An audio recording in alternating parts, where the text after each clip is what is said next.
welcome and good afternoon. My name is Ian Cornelius. I'm the current Edward Surtz Professor in the Department of English at Loyola University of Chicago.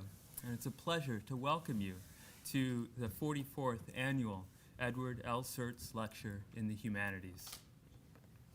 This annual endowed lecture honors the memory and scholarship of Father Edward L. Surtz, S.J., a beloved member of the Loyola faculty and a distinguished scholar of Renaissance humanism, best known for his work on Thomas More's Utopia.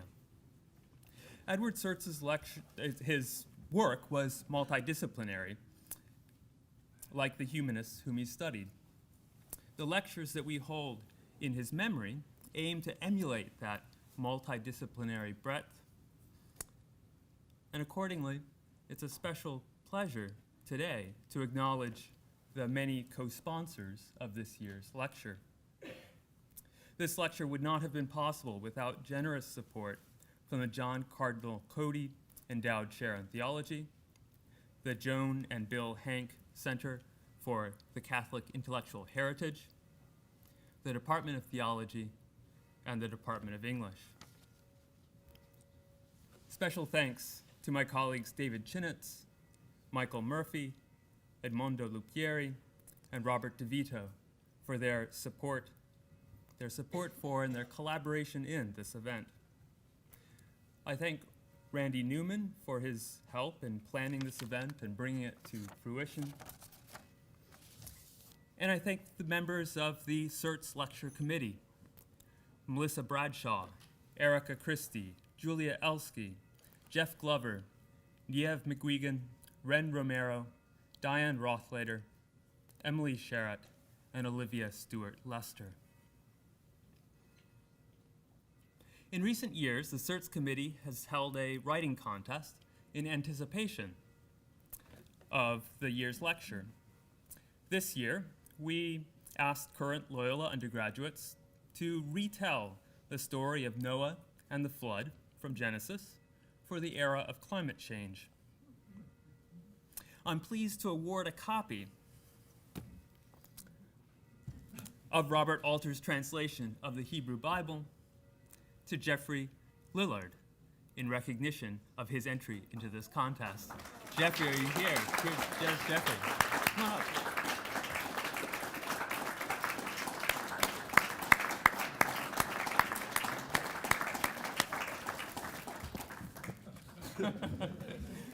Jeffrey, these books are yours.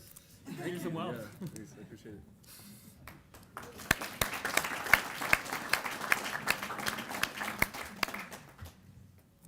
Finally, it's a pleasure to thank Thomas Regan, Dean of the College of Arts and Sciences and of the Graduate School, for his robust and spirited support for the Surtz Lecture and for the humanities more broadly at Loyola. I now invite Dean Regan to provide some words of welcome and to introduce our speaker.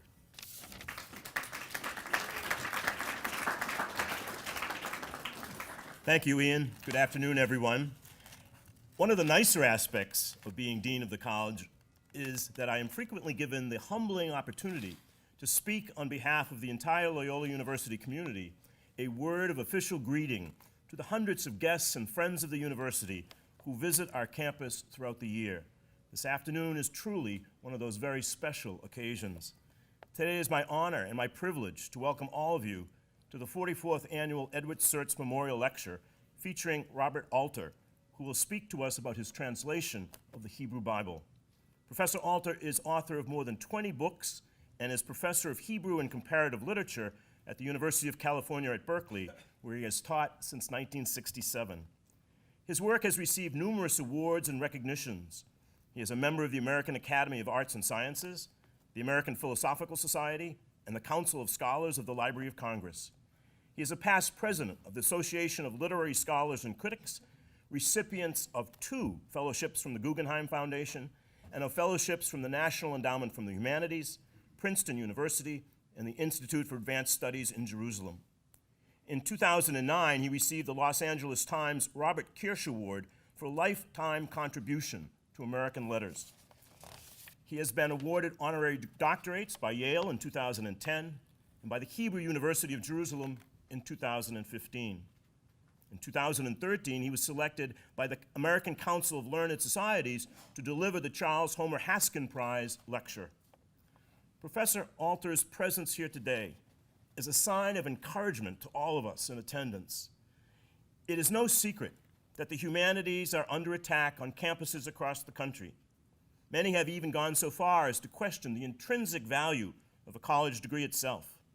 Professor Alter, your scholarship and your dedication to the tried and true values of the academy, evidenced so poignantly by your books of criticism, translation, and commentary, can be seen as an attempt to put the present generation in touch with its own history, a history which bespeaks of the human narrative as it evolves down through the ages. Whatever one's major or concentration, for over 450 years, Jesuit education has held as a high priority educating the whole person. This goal cannot be achieved if one has no sense where one has come from or of the values that have guided the countless women and men who have blazed this trail before us. The humanities provide the context within which one can both see and appreciate what makes life worth living. In pursuit, there are questions in life that must be seriously studied and grappled with, drawing upon multiple languages, various geographical settings, and numerous historical epochs. These are questions that cannot be resolved simply by asking Siri or Alexa. Today, the challenges to the humanities are fierce. Information is not knowledge, and mere knowledge itself can hardly be equated with wisdom. Professor Alter, thank you for your visit. What you have accomplished throughout your distinguished scholarly career both inspires and encourages all of us to stay the course in humankind's noble pursuit of wisdom. I invite our audience to sit back and savor our time that we have together with one of our nation's best and most prolific scholars, Professor Alter.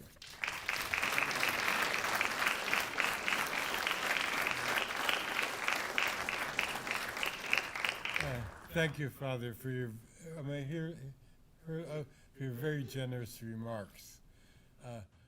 By the way, I have one personal connection with the Jesuits, which is that the translator, the French translator of my books on biblical narrative and biblical poetry is a Jesuit, Jean-Pierre Sonnet, a lovely man who's now at the Vatican Biblical Institute. When I first met him in Paris, it opened up a new horizon because I realized that if you were a Jesuit, you could be a seriously spiritual person and at the same time incredibly urbane and worldly. But you know all about that, right? Okay. Also, I do appreciate the warm welcome I've experienced here at Loyola, but both this morning in my meeting with graduate students and this afternoon. And I'm very pleased that there's so many students here. I have to confess somewhat an embarrassment that in Berkeley it's hard to get students into visiting lectures. They're focused on their coursework. So it's nice to see that interest here.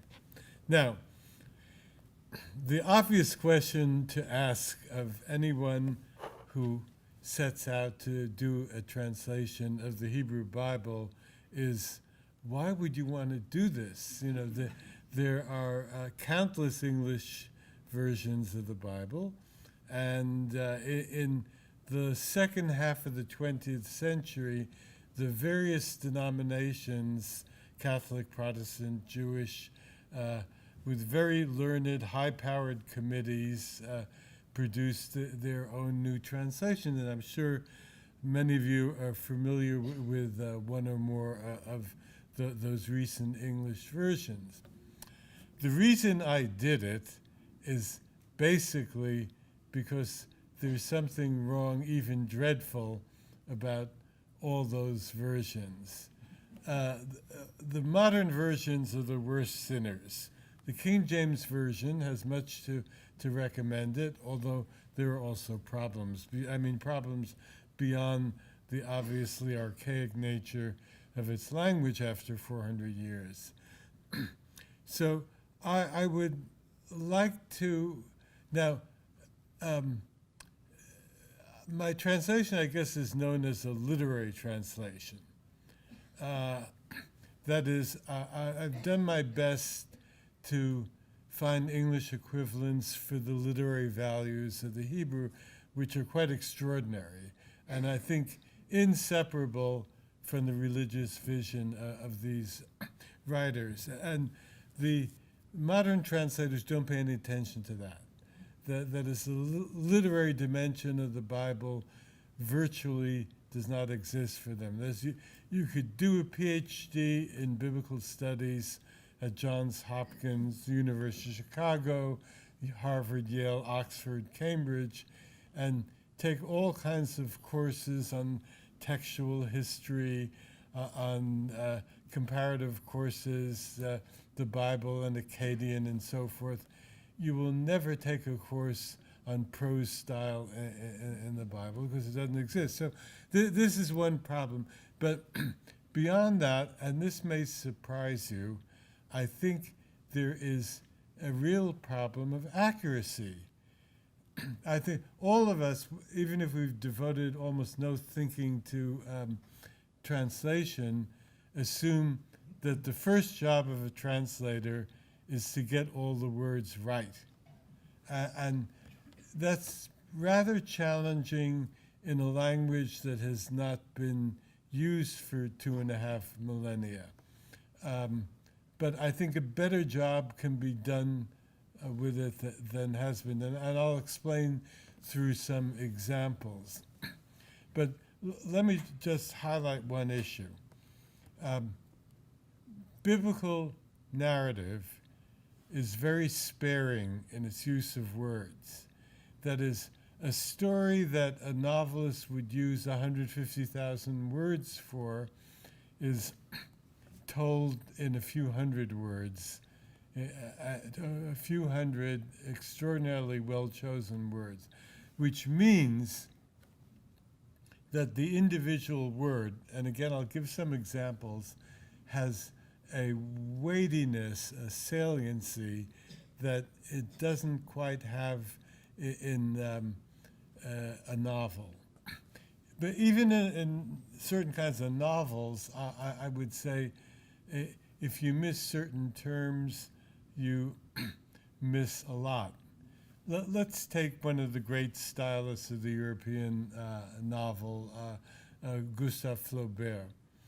Now, Madame Bovary seems to go pretty well in translation, and I would admit that you could read through Madame Bovary, and if here or there there's a word that's mistranslated, it won't affect much your sense of what's going on.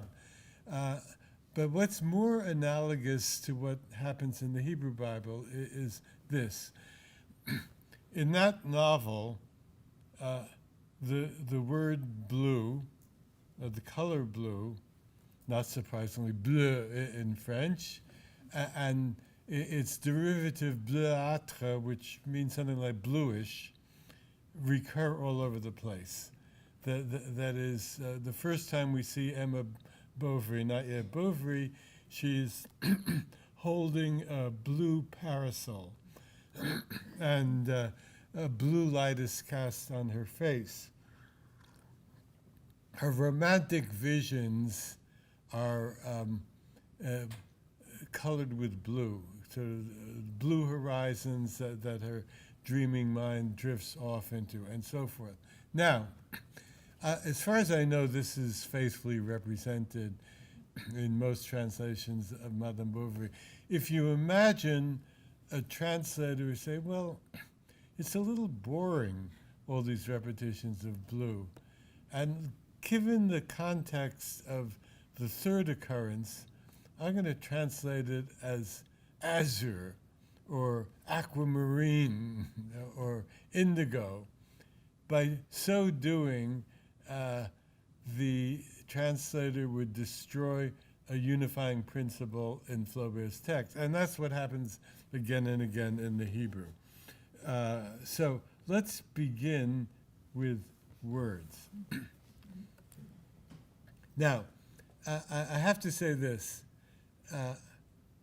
I got very excited about philology as I worked my way through the translation. You know, philology was devised, I think, probably in the early 19th century in German universities for the study of Greek and Latin texts. And it has a lot to do with the reconstruction of texts, the correction of scribal errors, but also simply figuring out exactly what things mean. And I'm going to be very presumptuous sounding and say that the way that biblical scholars do philology leaves something to be desired. This may seem arrogant on my part because my graduate training is in modern literature, comparative literature, and I think I have a very good grasp of biblical Hebrew. I know Aramaic, both biblical Aramaic and rabbinic Aramaic. I can kind of make out Ugaritic, although I never formally studied it, and that's it. You know, unlike the biblical scholars who take courses in Akkadian and Sumerian and Egyptian and detailed work in archaeology and so forth. But there are two problems, I think, with the way they do philology.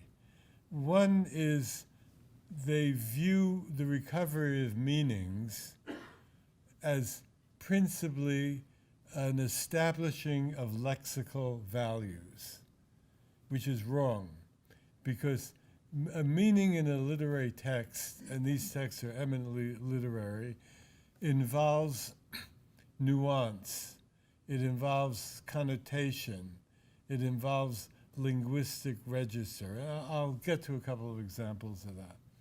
The second problem with the methodology of philology in the PhD programs in Bible is that it doesn't look at the literary context, the narrative context or the poetic context, which often gives you a clue to the meaning of a difficult word or obscure word. So I'll begin with an example like that.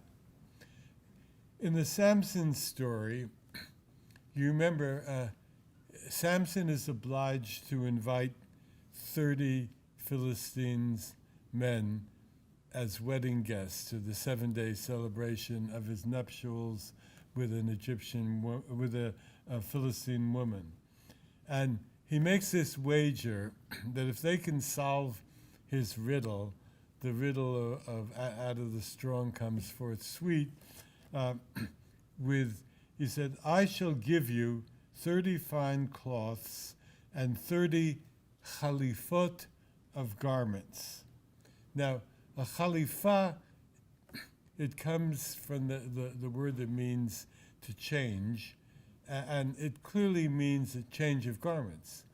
In modern Hebrew, it's come to mean suit, a man's suit, and you can see the connection there. Okay, so the wedding guests coerce Samson's wife into revealing the solution to the riddle. He's outraged. He suspects that they've been fooling around with her. He says, had you not plowed with my heifer, you would not have found out my riddle. And in a rage, he goes down to the city, the Philistine city of Ashdod, I think it's Ashdod, and he went down, Ashkelon. He went down to Ashkelon and struck down from among them 30 men and took their chalitzot. Now you see that word looks like chalifot, but the middle consonant is different. So every translation that I've looked at assumes, well, the wager was for changes of garments. So chalitzot must be another word that means changes of garments.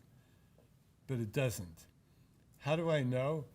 in the whole biblical corpus, and my great friend as a translator is a Hebrew concordance to the Bible. So that word occurs only in one other story in the whole Bible. That's in 2 Samuel 2. A civil war is raging after the death of Saul between the house of Saul and the house of David. And Saul's savvy, battle-hardened commander is being pursued on the battlefield by Asael, who's described as swift as one of the gazelles of the field. So he knows he can outrun him. He knows he can polish him off if it comes to that.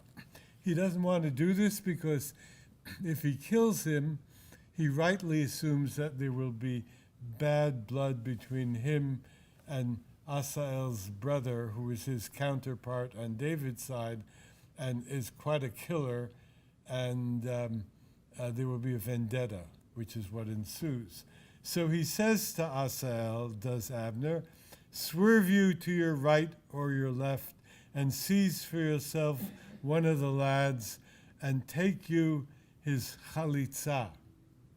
Now, all the modern translations, at least all those I've looked at, thinking of chalitza in the Samson story, say, well, it's a garment. And so they translate it as tunic, garb, garment, even in one translation, belt, although I don't think they wore belts in the ancient year. And I thought that can't be right. And by the way, the one translation that gets it right in Samuel, but not in Judges, is the King James Version. Why does it get it right? Because the King James translators, following the Septuagint, read Homer. And I am a reader of Homer. So I know, as anyone who's gone through the Iliad does, what is it a warrior takes from his slain foe on the battlefield? He doesn't take his belt, he doesn't take his tunic, he takes his armor. You remember the whole thing with Patroclus and taking Achilles' armor. So, once you see, and then it dawned on me that chalitza in this sense must be cognate with the biblical noun chalutz, which means military vanguard. So the chalitza was the special armor worn by the elite fighter in the military vanguard. Now this throws new light on the Samson story. That is, what does he do? The wager has been for garments. He goes down to a Philistine city, Ashkelon, and he kills not 30 ordinary Philistines, but 30 Philistine warriors. And he brings back to the wedding guests something far more valuable than changes of garments, 30 sets of armor, which it's also a warning. You see what I did in Ashkelon, watch out about what I could do to you. So he's really sticking it to the Philistines, and it's all because of that one word that you see that. Now, a much more compact example, which involves, I know you'll think that this is surprising, sloppiness in construing grammar. God says to Moses at the Sinai Epiphany, I am about to come to you in Av Ha'anan. Now, what is, every translation, including the King James, will say something like, in a thick cloud. But Av doesn't mean thick. There's an almost sounding word, Aveh, which has an additional consonant, the consonant Hey, that means thick. But Av occurs mostly in poetry in the Bible, and it also means cloud. So it's sort of like his saying, I am about to come to you in the thunderhead of the cloud. Two different words for cloud.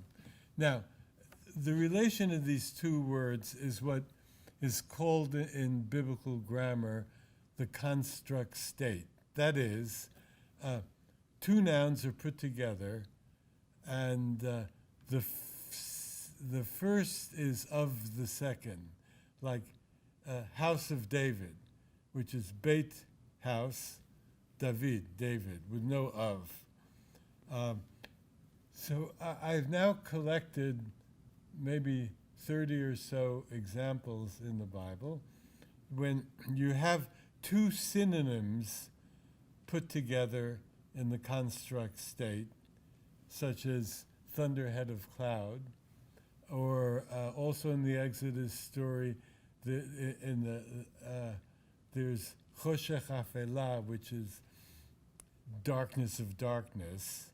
So everybody understands that darkness of darkness must mean utter darkness, pitch black. But so here, the Av Ha'anan, I believe, means not an ordinary cloud, such as we see when we look up at the sky, but a kind of super cloud. It's putting two synonyms together is always an intensifier or a superlative. So it's an almost mythic cloud, which is the appropriate vehicle in which God should appear before Moses. So again, the story gets a coloration that it wouldn't have otherwise. Okay. Now, my next example has to do with connotation. You remember the story that is not read in Sunday schools, where Amnon, lusting after his beautiful half-sister Tamar, follows the advice of a friend, pretends to be ill, and asks her to bring him food into his inner chamber, at which point he seizes her and does the dastardly deed. So his words are as follows. Let Tamar, my sister, pray, come, and tavreni, that's a verb, I'll come back to it, with food, and prepare the biryah, which is cognate to the verb, prepare the biryah before my eyes. Now, there are two words that are commonly used for food in biblical Hebrew. One is ochel, which derives from the verb that means to eat.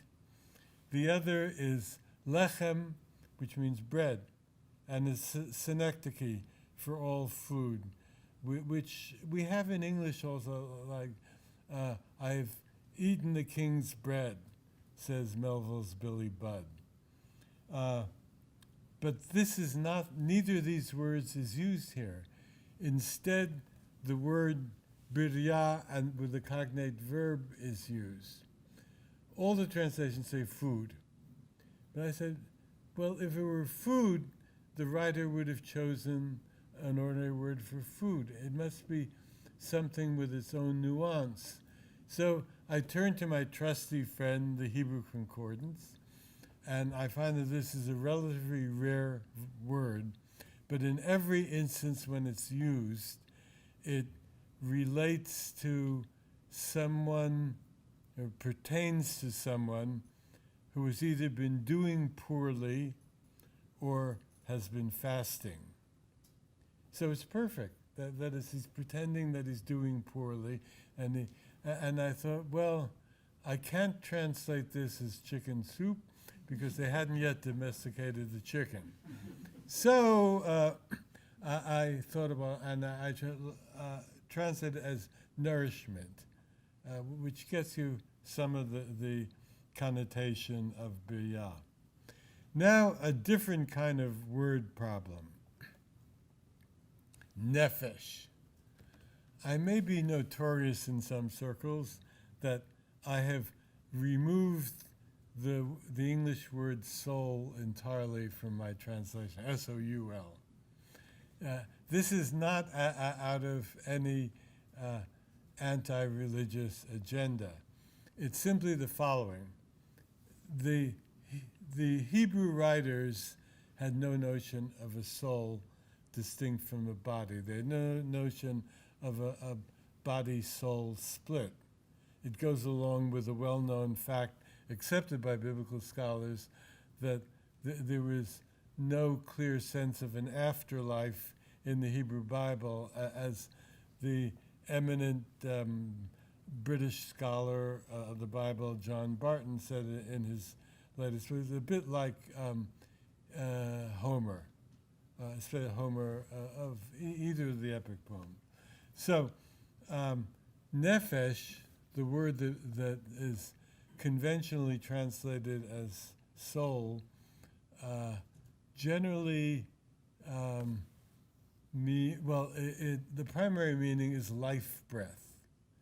You remember God in Genesis 2 breathes the breath of life into the first human. It's probably an onomatopoeic word, nephesh, breath coming out. By extension, it can mean a person's life, which is understandable. Then it gets extended in a couple of different directions. By metonymy, two terms likened to each other because they're in contact, like Damon Runyon calling a young woman a skirt. By metonymy, nephesh can mean throat or neck, which is the passageway for the life breath. Like, there's a famous error in the King James Version that has been corrected by the moderns, when in Psalms, when the psalmist says in the King James Version, "The waters have come up even into my soul," you wonder, what kind of plumbing is that? Actually, it's an image of drowning. It's the waters have come up to my neck. I'm about to drown, which is much stronger and clearer. So, I'm giving you an extreme example, which might be a little shocking when I tell you what I did with this. In Psalm 63, God, my God, for you I search. My nephesh thirsts for you. My flesh yearns for you in a land waste and parched with no water. Now, everybody, including the moderns, says, my soul thirsts for you. And that's beautiful. I don't for a moment deny its beauty and its spiritual resonance. However, it's not what the psalmist said. Not only because in general there's no term for soul, but look at the context. It's thirst, it's a land waste and parched with no water, and it's in nephesh is in poetic parallelism with flesh. So I think it has the meaning of throat here, and that's how I translated. God, my God, for you I search. My throat thirsts for you. My flesh yearns for you in a land waste and parched with no water. Now, as I say, maybe a little shocked to see my throat thirsts for you. But as I was saying to students this morning, one of the hallmarks of the expression of spirituality in the Hebrew Bible is that it's anchored in the Bible, in the body. And here you have an instance where the speaker is so desperate to come in contact with God that his throat thirsts for God, like somebody who's dying of thirst in a dry desert. So it has its own poetic power, which is different from the soul power. Okay, Now, about rhythm. As far as I know, no literary prose worth looking at or listening to lacks rhythm. That is, we all expect rhythm in poetry, and various fumbling attempts have been made, which I try to improve on, to get the rhythms of Hebrew verse into English. But people don't think about that in connection with the prose. But in fact, it's very important. And I'm going to give you just one very compact example. And God made these translations are all mine. And God made the two great lights, the great light for dominion of day, and the small light for dominion of night, and the stars. Now, when I put that down without thinking. This is right at the beginning. You see chapter 1 of my enterprise. Then I stopped and I said, why did I do that? Why dominion? Especially since I tried to avoid Latinate terms. And the first thing I thought of was, well, everyone translates it as an infinitive, to rule over, to govern, or the worst of all is the Jewish Publication Society, which has to dominate the day, to dominate the night. And that shows a tin ear for English.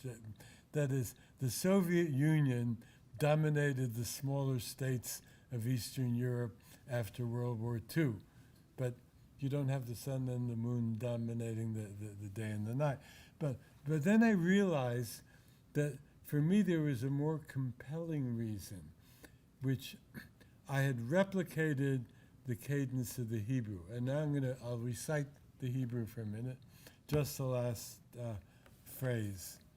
Et ha'ma'or ha'gadol lememshelet hayom, v'et ha'ma'or ha'katon lememshelet halayla, v'et ha'kochavim. Now, if you listen to mine, you see that it's pretty much the same cadence. The great light for dominion of day, and the small light for dominion of night, and the stars. Well, why is this important, you might ask yourself? That is, it's just a literary guy fooling around with sounds. It doesn't tell us anything about the meaning of the Bible. I think it does, because you can't separate rhythm, among other features, from meaning. Now, this is part of the priestly narrative, the so-called P version of creation.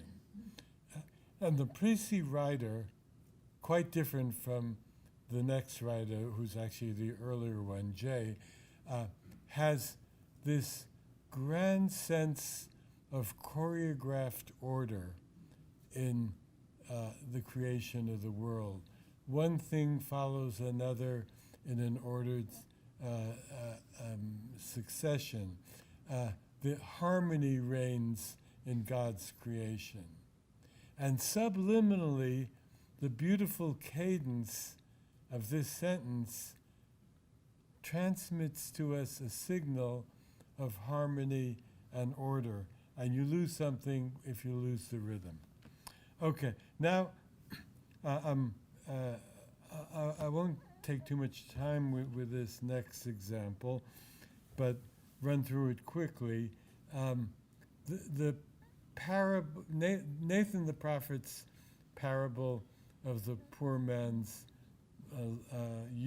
E-W-E, which he uses to lead David on and then to snap the rhetorical trap shut on him. It's like the play's the thing that wherein I'll catch the conscience of the king. Here's the parable's the thing. Okay, so it reads like this in my translation. 2 men there were in a single town. One was rich and the other poor. The rich man had sheep and cattle in great abundance, and the poor man had nothing save one little ewe that he had bought. And he nurtured her and raised her with him together with his sons. From his crust she would eat, and from his cup she would drink, and in his lap she would lie, and she was to him like a daughter. Now, I'm sure almost no reader will pay attention to this or notice it, but I was very proud of that when I translated. I'll tell you why. This passage, the parable, is marked off from the surrounding narrative, in part by its vocabulary. There are 3 words here that don't appear elsewhere, but even more by its rhythm. It's a kind of sing-song rhythm, because it's the never, never land of parables. 2 men there were in a single town. One was rich, the other poor. And the Hebrew, Shnei anashim hayu be'ir echad, echad ashir v'echad rash, like that. Now, why is that important? It's important because a signal was given to the audience that this is a parable. But David does not get it. He thinks it's a real legal case, and he expresses indignation at what this man has done, to which Nathan responds famously, "You are the man." It's a just wonderful moment in the story. Well, so the rhythm, you see, which is unlike the rhythms of the surrounding narrative, is very important. And there's one sentence I felt very happy about. From his crust she would eat, and from his cup she would drink, and in his lap she would lie, and she was to him like a daughter. Now, you might notice that daughter, I couldn't do anything else in English, but apart from that, every single word in that sentence is a monosyllable, like the Hebrew. And the words for crust, cup, and lap are pat, kos, chek. So, the King James translators almost got it, but when they got to lap, they translated it as bosom. And they blew it. Yeah. Okay, so let's proceed. Now, word order, that is syntax. Okay, biblical syntax is rather different from modern English, and some of it you just have to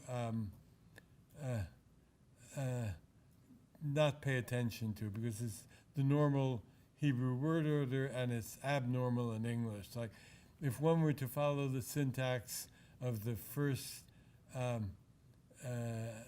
line of Genesis, it would come out as in the beginning created God the world, which is silly. Yeah, and a cardinal rule for me is never do it if it's silly. But there's a lot of syntactic inversion in the Bible. Biblical Hebrew lends itself more to that than modern English, but some of it is very pointed. And I always try to represent the pointed inversion. So when Jacob's sons come back to him from their first journey to Egypt, and they tell him that the man who rules over all of Egypt, because they don't know it's their brother, has taken Simeon as a hostage and won't see their faces again unless they bring down Benjamin, his full brother. Jacob responds in the following way: "Me you have bereaved. Joseph is no more, and Simeon is no more, and Benjamin you would take. It is I who bear it all." Now, me you have bereaved. This is a blatant inversion. It's blatant in the Hebrew too. That is, the normal way you say in biblical Hebrew, "You have bereaved me," is to take the verb that means to bereave and tack on to the end of it an accusative suffix that means me. It would come out as one word, shikaltuni. But he doesn't say shikaltuni, he says oti shikaltem. In other words, the writer has broken out the me from the verb and stuck it at the beginning of Jacob's speech. I think that the reason that he has done this is quite pointed.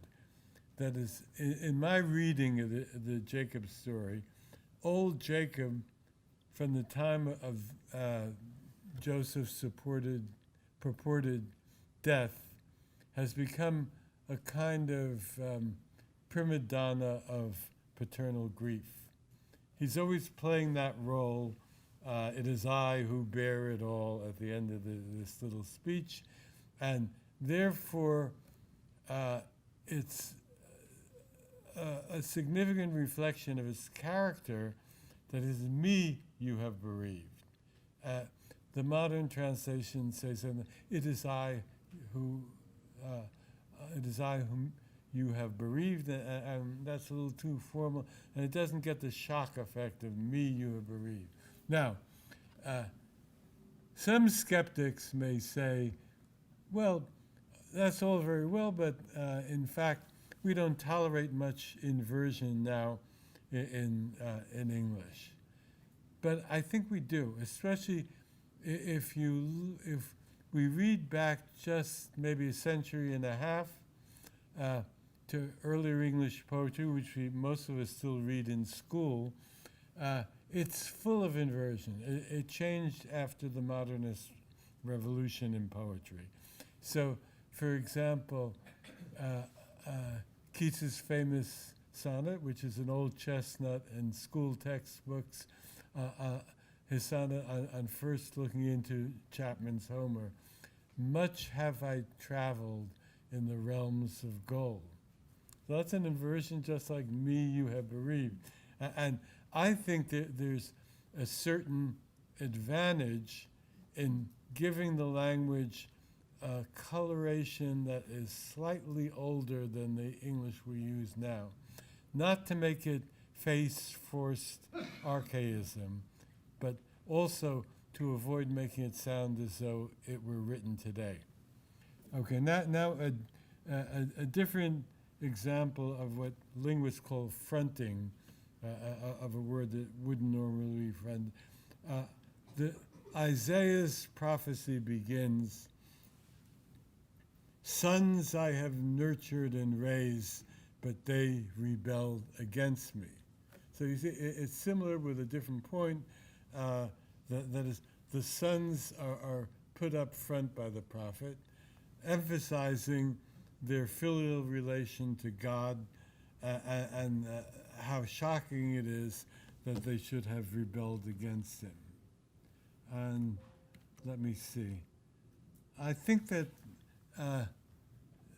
that is my last illustration. I'll just add the following for a couple of minutes. I said before that single word choices carry great weight in the Bible, both in the poetry and in the narrative prose. And I will give you two examples, brief ones, for the narrative prose. In the story of Joseph and Potiphar's wife, we're told 3 or 4 times at the beginning of the story, it's said of Potiphar, and all that he had, he left in Joseph's hands. The Hebrew actually, it was a little bit better in Joseph's hand, singular, but I thought that English idiom required the plural hands. Now, of course, we all understand to leave something in somebody's hands is to leave it in his trust. Right? It's a kind of half-dead metaphor. or maybe an entirely dead metaphor. The moderns tend to translate it left in Joseph's trust, left under Joseph's supervision, and worse and worse. But at the climax of this very story, when Lady Potiphar tries to assault Joseph, she grabs his tunic, he yanks away, presumably has nothing on under it. Egypt is a hot country, and runs outside. And he left his garment in her hand. The very same phrase that's been used metaphorically is now used literally. Then, when she tries to frame Joseph and claim that he attempted to rape her, she says 3 times, twice to the, at least twice, she says it to the household servants and then to her husband. And he left his garment by me and fled outside. The by me substituted for in her hand, and that's the crucial piece of evidence, the evidence for her that testifies to her lie, because by me means that he took it off himself, preparatory to rape. Okay, one last example. Well, okay, another couple of short examples. There's a matter of boldness in word choice. So in the story of the banishment of Hagar and Ishmael, she has a water supply and a water skin with her. They're out under the blazing sun in the desert, and the water runs out. So she's positive that within a matter of hours, maybe minutes, her only son is going to die. And she rushes off to the distance of a bow shot so that she won't have to look when the child dies. But what does she do beforehand? She takes him, and the Hebrew word is vatashlichenu, it's a verb, under one of the bushes. So survey the translations, you will see she placed him under one of the bushes. She set him under one of the bushes. She put him under one of the bushes. King James Version is a little bit better, but it's not, doesn't go all the way. She said she thrust him under one of the bushes. However, this is one of those biblical words that has a single meaning whenever it appears, which is to fling. It's the same word that's used when Pharaoh says to the Egyptians, every male child you shall fling into the Nile, the flinging of babies. So what's going on? I think that the writer is being a lot bolder than his translators. That what he sees is that this desperate woman, convinced that her child is about to die, in a paroxysm of maternal grief, flings the child down and then rushes off. And you have to have as much guts as the writer does to be faithful to what the writer wanted to achieve. Okay, one final example, which has to do with the general phenomenon of metaphor. The modern versions, King James Version is better, but not invariably so, make an astounding assumption that modern readers cannot understand metaphors. So what do? in the overwhelming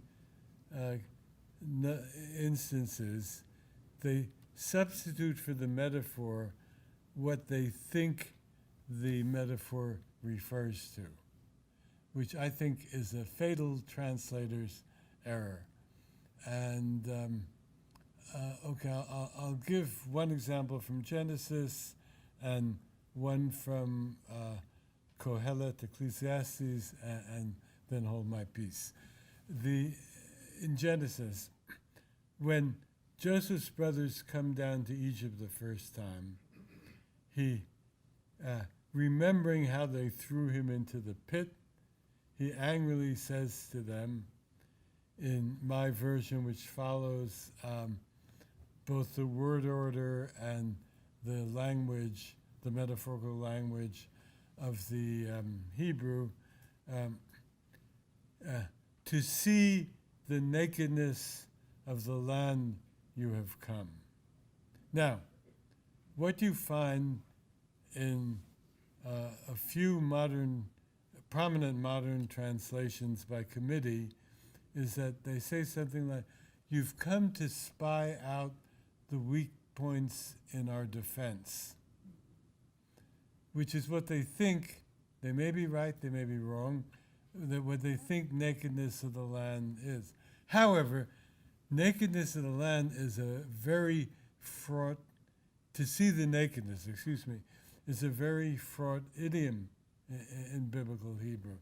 To see nakedness is what you repeatedly find in taboo of forbidden sexual relationships, especially incest relationships. You know, you shall not see your mother's nakedness. Since we understand by extension or metonymy that to see the nakedness is involved in everything else in the acts of sex, the act of sex. So this is a very potent metaphor. It means that something that's absolutely forbidden, that no alien eyes should ever behold, you've come down to see. And that's, I think, why he said the writer chooses to give to Joseph the word to see the nakedness rather than to spy or some similar term. And all that evaporates when you delete the metaphor. Now, finally, I want to take the example of, I will call it Kohelet, as biblical scholars now do. That's the Hebrew title. It's the name of the speaker in the poem. Whether it's a title or not has been disputed, but we won't get into that. Now, and it's traditionally called Ecclesiastes, which is a mouthful and makes it sound a little too churchy, I think. So, like as in ecclesiastical. So, Kohelet is the closest thing to a philosophic text in the Hebrew Bible. It's not systematic philosophy, but it ponders such questions as the nature of existence, the nature of history, the nature of human endeavor, and so forth. But, and by the way, some scholars think that since it's a late text, sometime in the 4th century BCE, maybe it was influenced by Greek philosophy. It's a possibility, but not a sure thing. Now, what Kohelet does is repeatedly to use metaphors where we would use an abstract term. And you should keep in mind that biblical Hebrew is rather poor in abstractions. In fact, a full set of abstractions don't enter Hebrew until the Middle Ages, when the Arabic philosophic texts of Maimonides and Ibn Gabirol and others were translated from Arabic, in which they wrote, into Hebrew. So,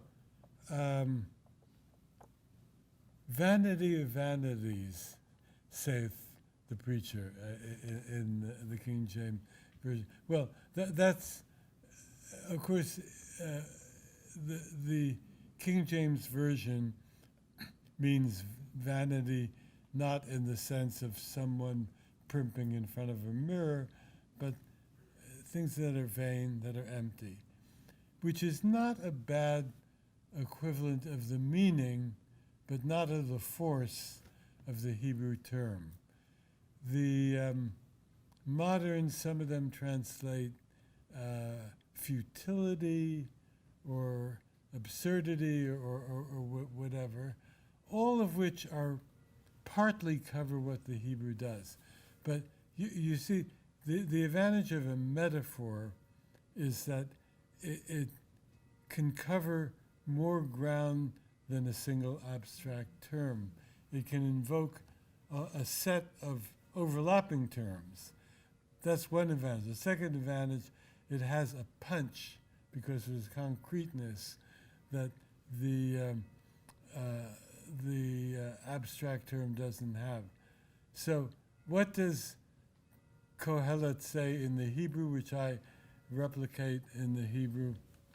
Breath, merest breath, said Kohelet. All is mere breath and herding the wind. Okay, let me parse that for a minute, and then I'll take some time for your questions. As in many languages, spiritus in Latin is another example, a single word, ruach, means two or three things. It can mean wind, it can mean spirit, it can mean breath. I think actually in the first chapter of Genesis, it probably means that God's breath is hovering over the face of the waters. So here, I'm convinced it means wind. And the other word, which is translated as vexation, because they construe the wrong Hebrew root here, is from the Hebrew verbal stem that clearly means to herd, as to herd animals. So all is mere breath herding the wind. That should stop you cold. You couldn't find a more resonant expression for futility than trying to herd the wind. As I said, this one is like our expression herding cats, but it's 1 degree higher in intensity. So I hope these sundry examples have given you some preliminary sense of why I set out on this quixotic task of doing a new translation of the Bible, why I think that there are many things that are lost if you don't attend to what the words really mean, and also in the way the words are ordered. Thank you.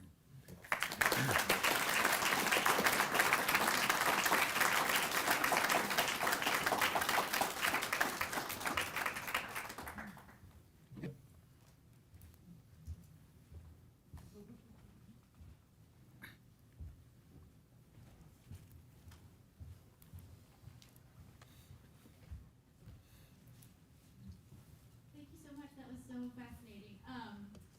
As I'm an English PhD student here, so your discussion of prosody and rhythm was like so exciting for me. But one particular question I had is that you mentioned that you tried not to incorporate many Latin Right. And so I guess I'm just wondering about that decision of why you chose to keep the like the lexical register at a different level. And I guess I'm just I wonder what went into that decision, and then what strategies did you have to use to find sufficient words that did not push themselves into the future of having Latinate or romantic influence, but were still able to convey things in the way that you wanted them to be expressed.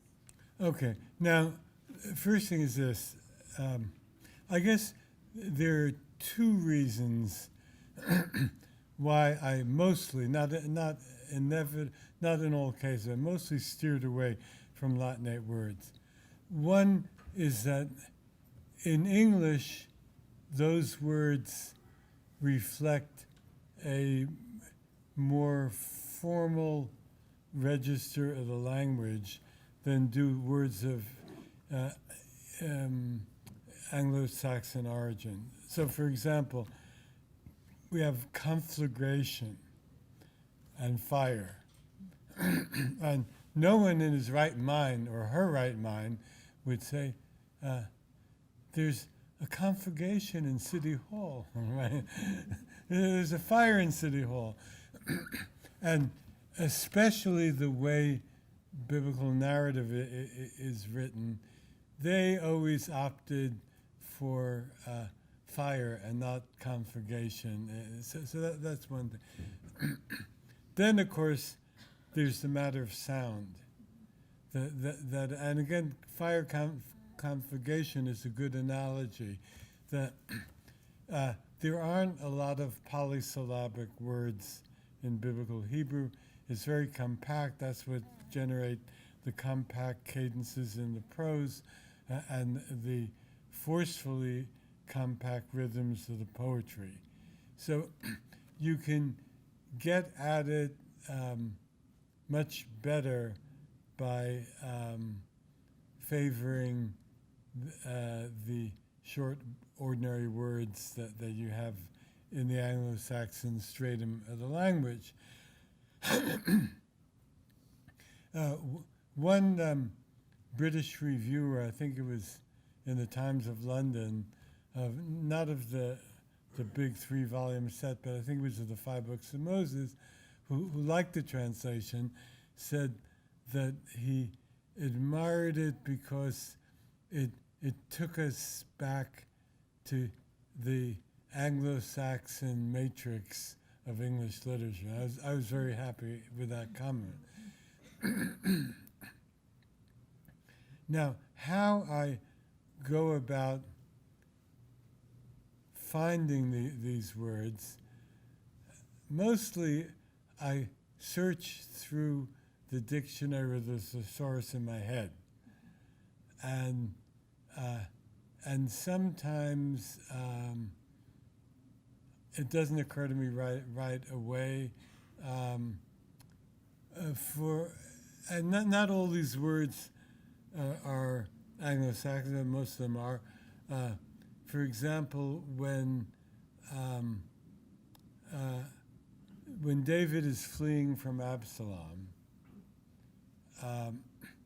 and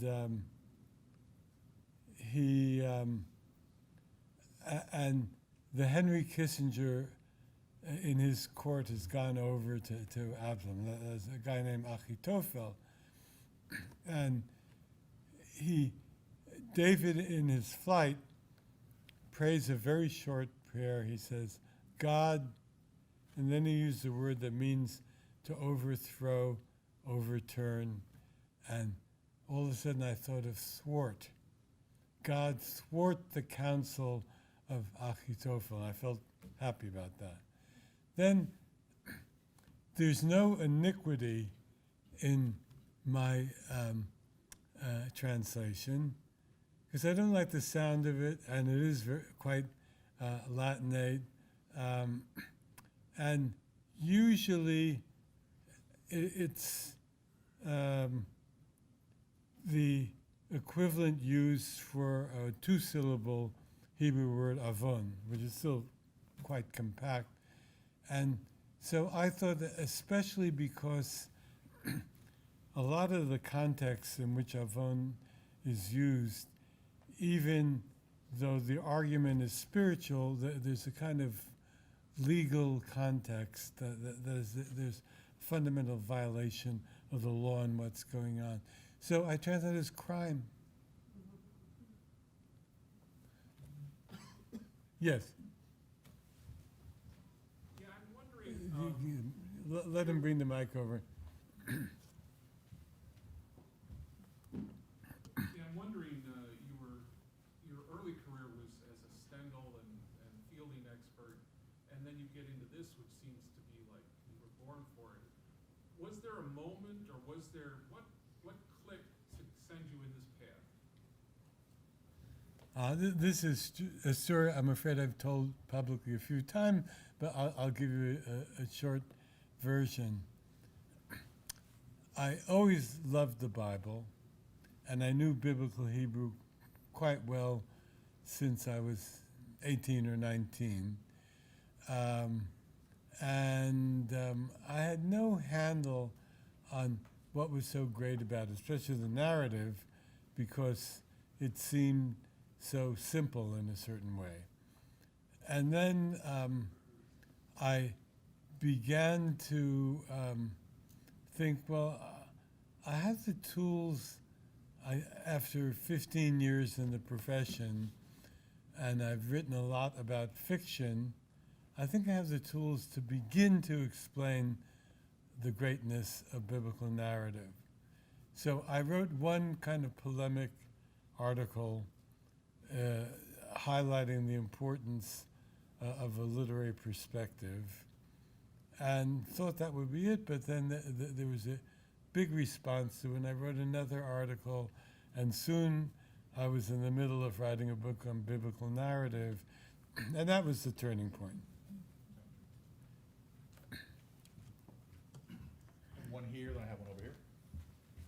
And one over here. What do you think of the work of Everett Fox? I think it is a noble endeavor, and I've been in cordial exchange with Everett Fox by email. I met him once, and we got on fine. I think it's a noble endeavor, but which overlaps with what I'm trying to do in one fundamental regard, but I think that it doesn't quite work. The nobility of the endeavor is this. He wants to clear the playing field entirely, and to, as some of you may know, he's following the model of Buber and Rosenzweig with their German translation of the Bible, and he wants to make the Hebrewness of the Hebrew evident all along the way. Now, I sympathize with that goal, and to some extent, I try to do that too. But here's my big reservation. In order to do that, Everett Fox uses some pretty strange English, as you know. And the Hebrew is never strange. As far as we can tell, these writers had idiomatic perfect pitch in their own language, and it's reflected in their writing. So I think that to the extent that you translate into an English that doesn't always sound like English, you're actually, with all your aspiration to fidelity, you're betraying the original. For example, this is an unfortunate case where translators are stumped.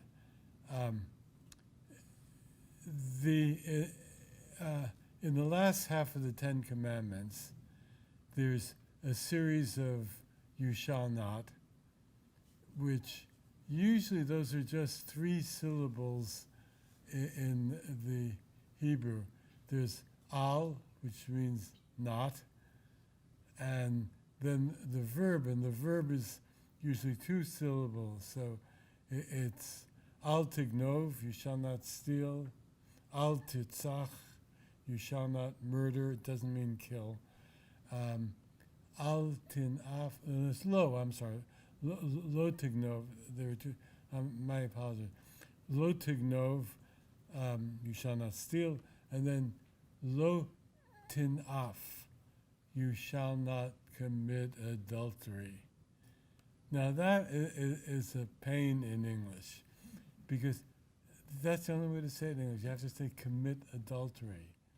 There's no simple intransitive verb, as far as I know, but you shall not play around.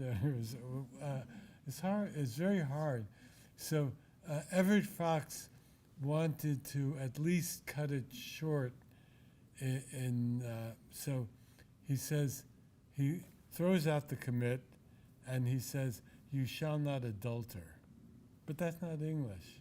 So that's, and then, now, here's one where I think he recanted when he revised.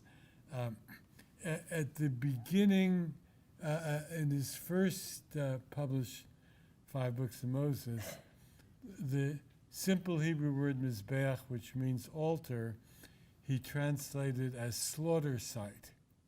Now, why did he do that? Because following Buber Rosenzweig, he wanted to make the root meaning of the verb in Hebrew from which the word altar is derived, which means to slaughter. He wanted to make it transparent in English, so he invented this term slaughter site. But slaughter site isn't an English word. Moreover, I don't think the ancient Hebrew thought of slaughter every time he or she heard the word mizbeach, altar.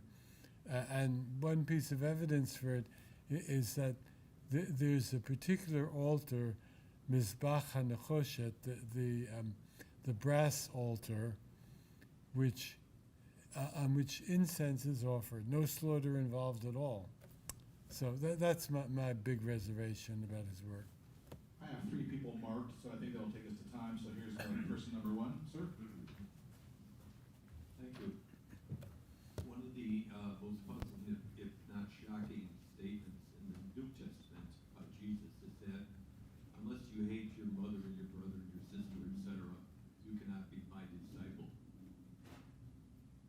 Is there anything in the Old Testament that sheds light on what he really meant by hate? No, not really.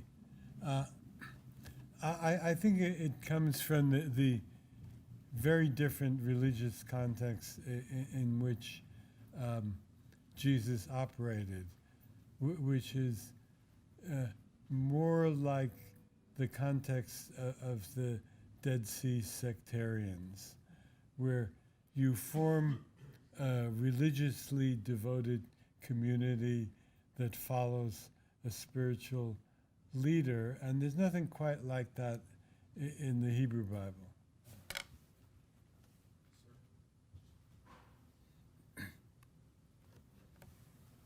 Thank you very much. Now, this is a question like Fox. I confess that before I came here, I reread The Art of Biblical Narrative.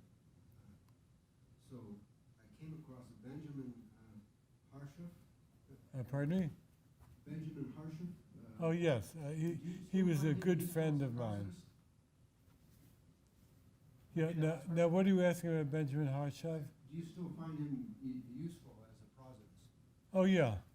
I wonder if you could say something Okay. Benjamin Harshav, for the general audience, was born, I think, in 1928 in Vilnius, in a home where Yiddish was the first language, but his father was also dedicated to Hebrew. The family, when Benjamin was, I guess, around 11, when the Nazis moved into Lithuania, the family fled into central Russia. So he was raised in or educated formally in Russian. Then he made his way illegally across borders to Palestine just as the new state was declared, and functioned in Hebrew there until at a certain point in mid-career he was offered a professorship at Yale and moved to Yale. So he knew many languages, thank you, very well. He was also a very brilliant person. I think I would rate him as maybe one of the 2 or 3 most brilliant people I've encountered in academic life. And he wasn't a Bible scholar, but he was interested in the historical development of Hebrew prosody, in Hebrew poetry, from the Bible to the 20th century. So he wrote what was first a long encyclopedia article on this topic, which was already very original, and late in life he expanded it into a book which is available both in English and in Hebrew on the, I forget what it's called, the history of poetic form or something in Hebrew. And although, as I say, he was not a Bible scholar, I think with his commanding knowledge of how poetry is constructed, he managed to come up with a proposal for explaining how poetic parallelism worked in the Bible, which I think was far more sophisticated and appropriately flexible than than anything circulating among Bible scholars. And it's as following. It's been conventional since the lectures on biblical poetry of Bishop Loth in the 18th century to observe that biblical poetry is based on semantic parallelism between the two halves of the line. What Benjamin showed was that there are 3 elements of parallelism. There's meaning, there's rhythm, which means the number of beats, of accented syllables in each half of the line, and then there's syntax. And he observed that there was a good deal of flexibility, that a line of biblical poetry could exhibit all 3 elements simultaneously, as in one of the first lines of poetry in the Bible, Lamech's vengeance chant, in which the first line sounds like this: Ada and Silla, listen to my voice. O wives of Lamech, hear my utterance. So you see, every term is parallel in meaning and also in its syntactic position, and you can take my word for it, there's the same number of beats in each half of the Hebrew line. But it doesn't have to be that way, and there's this interesting flexibility, just as in blank verse in English, you have many great poets who compose, including Shakespeare, who compose thousands of lines which are not quite iambic pentameter. So I think he's very useful. We have one more person. I don't want to encroach anybody's time, but can we be efficient about it? Dr. Hopper here? Would you like to put Hilla? One quick question. Sure. So, talking about Berosenzweig, I don't think that from today's perspective, any translation can be read innocently from, especially from a Christian perspective, where I come from, and the Berosenzweig translation is the best example of it, because it was an effort in the German language to show the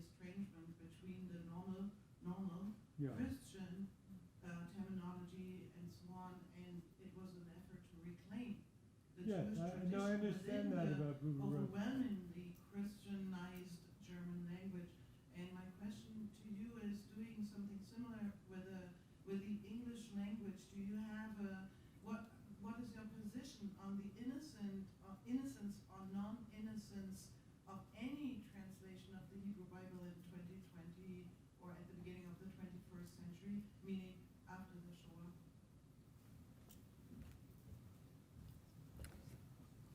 Okay, that's a very good question.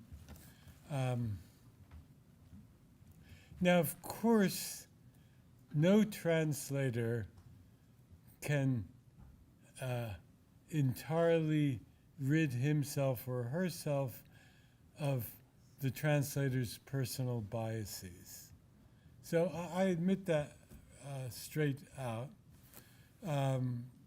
But I would say that I've done my strenuous best not to translate out of my personal biases, but out of my understanding of what the original meanings and the historical resonances of the Hebrew were.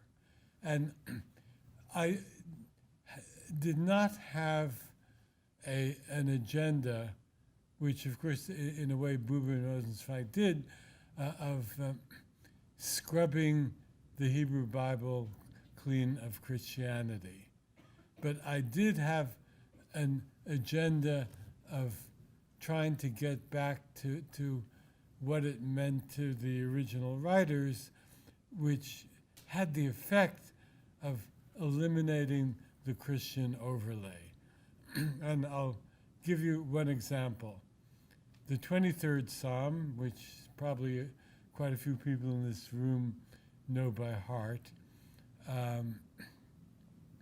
if from nowhere else, all those 30s Hollywood films where there's a deathbed scene and somebody is reciting the 23rd Psalm. So, thou, and of course always in the King James Version. So, thou restoreth my soul. Okay, you can guess, there's no soul, so I think I said, you revive my life. But more strategic in a poem are two small choices. Thou anointest my head with oil. Now, the modern translations all say you anointed my head with oil. And they're wrong. I'm absolutely convinced they're wrong. Why? Not because I have any theological bias against anointment. It's because the Hebrew verb that's used here does not mean to anoint. That is, there's only one verb in the Bible that means to anoint. It's the verb mashach, from which we get Mashiach, Messiah, the anointed one. And that verb is specialized for two contexts. One is the anointing of kings. The other is the consecration of the high priest. So there's an overlap between the two when you have messianic conceptions of the king. The Hebrew verb here is related to a root that means luxuriant. So you couldn't translate it this way, but literally it means that you make my head luxuriant with oil. I ended up settling for a compromise. You moisten my head with oil. What the verb means is, think of the Odyssey. A wayfarer comes in and he's welcomed as a guest, and they bathe his feet as they do with strangers in Genesis, and rub him with olive oil. It's part of the good life. It's what you see in Bed Bath and Beyond and so forth. So it's it's a this worldly term. It doesn't imply consecration as the verb cognate with Messiah does, but it suggests that what it's saying is that God, you make me feel good. You provide for all my needs here and now in this world. And then at the end of the psalm, I shall dwell in the house of the Lord forever. The catch is that the Hebrew doesn't say forever. The Hebrew says, Lo'orech yamim. There are 3 or 4 biblical terms for forever, but it's not used here. Lo'orech yamim means literally for a length of days, because you can't translate it that way. I translate for many long days. So what's the difference? The difference is as follows. If the speaker prays to dwell in the house of the Lord forever, then the house of the Lord could only be the house of the Lord in heaven. But what the speaker is talking about, the house of the Lord is the temple.